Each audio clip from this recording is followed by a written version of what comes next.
di ibu kota, kawasan kepulauan tertangani dengan baik, maka kita sedang mengirimkan pesan kepada seluruh penduduk di kepulauan manapun di Republik ini bahwa ini adalah soal waktu saja, bahwa semua akan tertangani.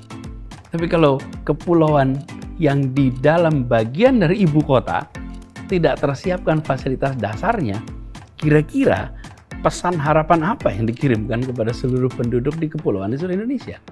Jadi ketika kita membicarakan tentang Kepulauan Seribu, ini bukan semata-mata soal menangani Jakarta. Ini mengirimkan pesan optimis, pesan positif bagi seluruh Indonesia. Nah, itu sudah jadi kota. Jakarta ada 13 sungai yang memenuhi. Nah, bagi penduduk di Kepulauan Seribu, salah satu kebutuhan paling mendasar adalah air bersih. Sampai dengan tahun 2018, masyarakat di Kepulauan Seribu itu mengandalkan namanya BWRO. BWRO, Brackish Water Reverse Osmosis.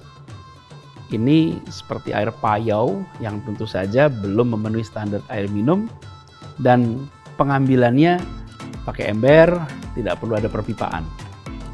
Sekarang alhamdulillah dari apa yang kita lakukan dari 11 pulau, 10 pulau sudah menggunakan namanya SWRO, Sea Water Reverse Osmosis. Ini adalah air yang diolah, disuling sehingga memiliki kualitas standar air minum dan diantarkan ke rumah penduduk melalui perpipaan. Jadi mereka tidak harus menyiapkan menggunakan ember yang dibawa. Lalu harganya itu Rp1.050 per meter kubik.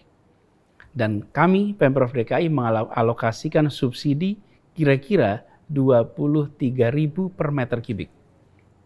Ini adalah komitmen bagi kita untuk masyarakat di Kepulauan Seribu agar kebutuhan paling dasar bagi makhluk hidup seperti manusia yang namanya air terpenuhi. Termasuk di Pulau Sebira. Pulau Sebira itu adalah sebuah pulau yang lokasinya paling jauh dari dermaga di daratan Jakarta. Jangan pernah bilang paling jauh dari Jakarta ya, karena Sebira itu bagian dari Jakarta. Jadi dia paling jauh dari dermaga kita. Ke Pulau Sebira itu lebih dekat dibandingkan dengan Lampung, daratan, dibandingkan dengan Jakarta. Tapi mereka adalah bagian dari tempat kita. Dan di tempat itu, kita fasilitasi sekarang ini dengan ada SWRO yang memungkinkan mereka dapat air berkualitas. Air mendasar. Yang kedua, listrik. Jadi, sampai dengan tahun 2018, listrik belum menerangi semua pulau berpenduduk selama 24 jam. Masih mengandalkan genset. Sekarang alhamdulillah, listrik sudah menerangi semua pulau berpenduduk selama 24 jam. Lewat apa? Instalasi kabel listrik bawah laut. Sekarang mereka bisa menikmati listrik sama seperti saudara-saudara yang berada di daratan. Nampaknya sederhana, tapi itu membuat produktivitas mereka meningkat, kegiatan perekonomian menjadi lebih baik. Bayangkan bagi para nelayan, ketika mereka mendapatkan ikan, mereka harus menyimpan di cold storage, dan cold storage itu artinya membutuhkan listrik.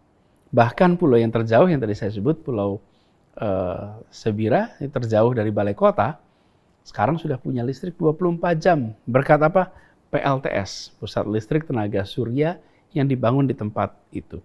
Ini bersama-sama dengan PLN. Jadi kebutuhan dasar disiapkan.